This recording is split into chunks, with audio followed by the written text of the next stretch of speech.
What do y'all think about her breakdown? Men on this side, the more you're able to provide, the higher up you're on the scale. That's a rich man. A lot of women, even a woman who's a 3 out of 2 wants the rich man. Even a woman who's a 5 wants the rich man. Even a woman who's a 10 out of 10 wants the rich man. Then on the woman's scale, it's your beauty, how sexy you are. Every man, the poor guy, the rich guy, wants the beautiful woman. Now, if you're a woman and you're not that pretty and you're at the bottom, but you want to be held at night and you want a man that you can call on your own, blah, blah, blah. But you're ugly. Go to school, mama, and get a career. What will that do for you? Now you'll be able to provide for yourself so that you don't need to look for a man to provide for you. And now you're ugly as a woman, but you have a good career. Now you can take your man who can't provide, but at least he's handsome, but he can't provide. And you can go to sleep and say, now you have a man. Now when you meet beautiful women who get held at night by other men, you can't complain too because at least you have a man. That's how you tip the scales. You're ugly. That's why you need to focus at school and get a career. A pretty woman does not have to go to school. As soon as she turns 18, she's pretty. Every man wants her. I mean, you should go to school, but in the dating scene, her chances of living a good life are higher. With men, on the other hand, an ugly 60-year-old billionaire can still bag a 22-year-old supermodel. But when you don't have money as a man, my brother, invest in your looks. Make sure you are well groomed, have a good body shape. Why are you doing that? Now you want to get picked by what? The woman who has a high career, who's able to provide. Now she won't demand the provision for you. So it's like the scales are set. The man must provide to be high value man. The woman must be pretty to be a high value woman. And then you get to tip the scales. All right, now I don't know about y'all, but I see a big glaring hole in this whole thing that she just broke down. I think most of it is good. I think it makes a lot of sense, but there are a couple of things that she's just not thinking about. Number one, these women don't think they're ugly.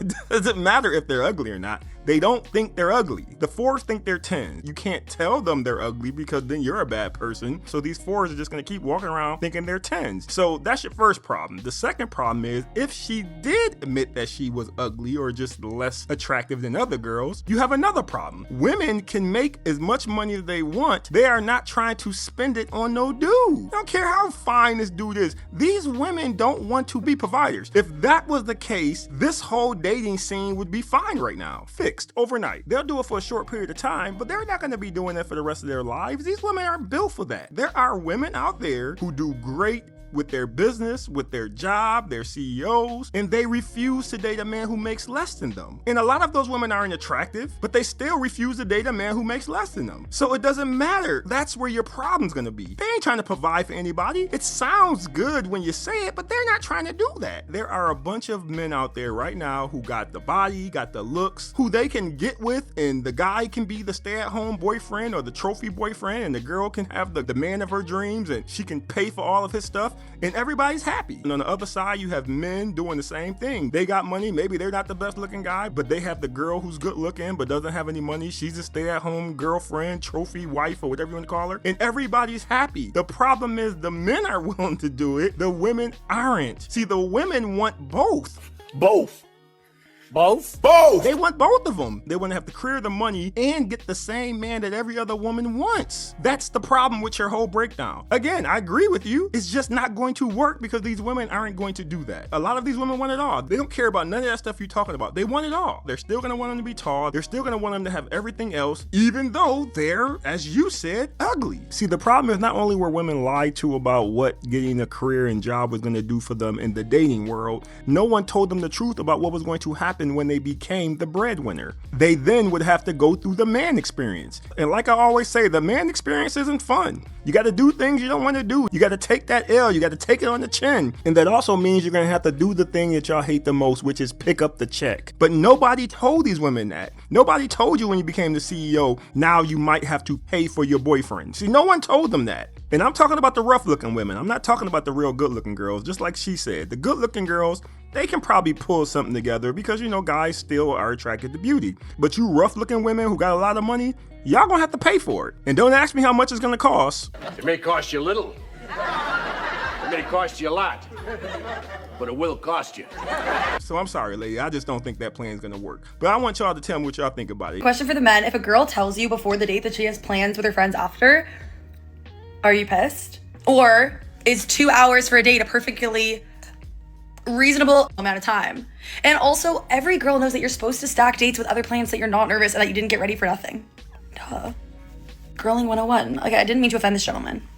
I wouldn't be mad if a girl said that to me. Actually, I would be pretty happy because now I don't have to get up and get dressed because I'm not going to that date. But here's my reasoning behind that. I understand that some people have plans afterwards, and I would rather her tell me that than we're on this date and I feel like she's rushing me to leave. But the reason why I would stay home is because I don't want to be in a situation where if we're having a good time, the conversation's great, I want to continue talking or whatever we're doing, but you have to go meet up with your girlfriends, which is probably another dude after I just fed you. I just don't feel comfortable with that. Now, I understand women do this all the time. They just don't tell you. That's why I said I appreciate her telling me, because now that I know, I'm just not going to go. This doesn't mean I'm not going to talk to her again. I'm just saying we can reschedule for a date where you're free, because I do not want to go and feel like I have to rush to get to know you because you have to go to that thing after dinner. Now, I do want to say if I have plans to do something afterwards as well, then it's not a big deal. It works out for both of us. But to be honest with you, I probably wouldn't plan to go somewhere after a date unless it was like an afternoon date or a morning date, but I wouldn't plan to go somewhere after an evening date because I'm going on this date with you. And that's another reason why I say I don't like this whole date 'em all cis type of era that we're in, where these women are dating multiple dudes because they're never really giving you their full attention. Even though they're there talking with you and you guys are trying to get to know each other, she's sitting there thinking about her next date in an hour or the date tomorrow night. And to me, I just don't think you're giving each other a fair chance if you're out there spreading yourself too thin. But that's just the way I see it. And another thing I want to add is that I'm old school, so I'm probably going to have a phone conversation or two with this girl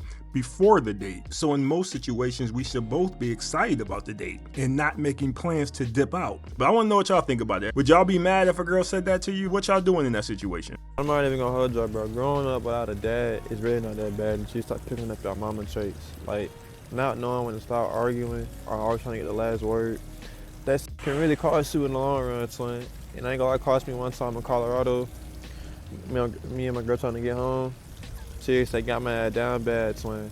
Trying to go tip and tap with a damn TSA lady. At that point, that's how I knew when to fuck up. I ain't gonna lie to y'all, bro.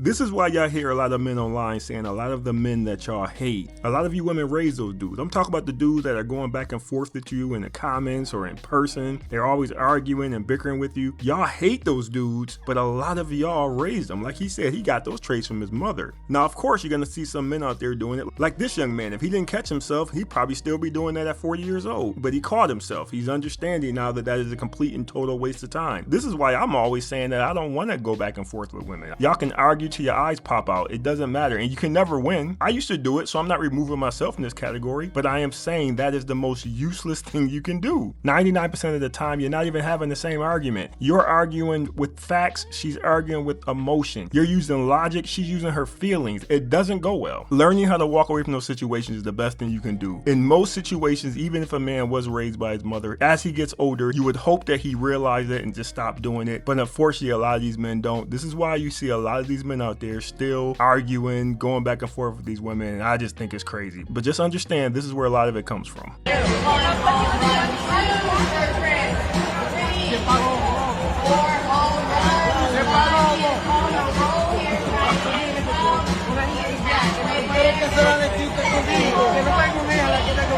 If you're wondering if they know each other, no, they don't. And if you're wondering if this is fake, no, it's not.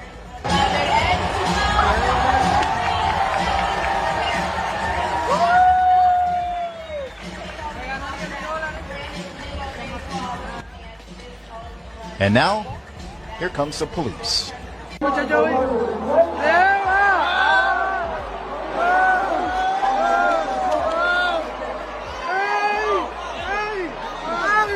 I give that dude credit because I don't know too many men who would have sat through that. You put both of your feet on my back like I'm a damn coffee table? That's what you're doing? And I'm supposed to just be okay with that? Now, dude handled it like a G. The police came over and everything was fine. But please tell me that everybody would have been okay if he would have turned around and punched that girl in the face. Because I would have been fine with that. Because the level of disrespect I saw in this video was out of control. The only reason that girl did that is because she's never had repercussions for it. The police coming to take her away, that's not going to teach her a lesson. Yeah, she's probably probably gonna have to pay a fine or something, but that's not gonna teach her a lesson. She's going to do this to the wrong dude, and all of her fronts are gonna be missing. That's what's gonna happen. The lesson will be taught. It wasn't taught today, but it will be taught. There are too many men out there who do not care, and she's gonna try with the wrong dude, and that's the day she's gonna learn her lesson. Please like the video and leave a comment. I love listening to what you guys have to say, and don't forget to hit that hype button because it really helps me out with the algorithm, and I really do appreciate it. Thanks for watching. See you next time.